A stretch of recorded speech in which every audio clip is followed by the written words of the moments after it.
প্রিয় গোপালগঞ্জবাসী, হাসিনা আপনাদের ছেলে পালিয়ে গিয়েছে। গোপালগঞ্জকে যদি উনি ধারণ করতেন তাহলে ভারতে না গিয়ে উনি গোপালগঞ্জেই আসতেন।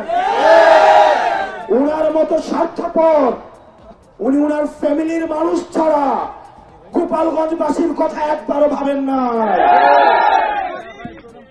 প্রিয় গোপালগঞ্জবাসী, গোপালগঞ্জ বাংলাদেশের হয়ে উঠতে পারে নাই। আপনারা বাংলাদেশের হয়ে উঠুন।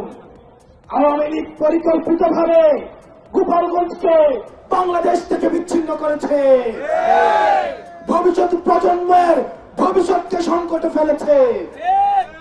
আমরা গোপালগঞ্জবাসীকে আশ্বস্ত করতে চাই, গোপালগঞ্জ বাংলাদেশের, ফেনীও বাংলাদেশের, বগুড়া বাংলাদেশের, বাংলাদেশ এই 64টি জেলার সমান অধিকারের জন্য লড়াই করবে। সবার জন্য আমরা সমানভাবে লড়াই করব। প্রিয় গোপালগঞ্জবাসী, আমরা আপনাদেরকে আহ্বান জানাবো, আপনাদেরকে আমরা জালিমের শাসন থেকে মুক্ত করেছি। আমরা ইনসাফের বাংলাদেশ করার জন্য আপনাদেরকে সাথে নিয়ে আমরা একসাথে দায় দলের এবং ইনসাফের বাংলাদেশ গঠন করব। আমরা স্লোগান দিয়ে আমরা আমাদের বক্তব্য শেষ করছি। এই গোপালগঞ্জের মুজিববাদীদের মাটিতে দাঁড়িয়ে আমরা ঘোষণা করছি, ওই মুজিববাদের আস্তানা ভেঙে দাও, ঘুরিয়ে দাও।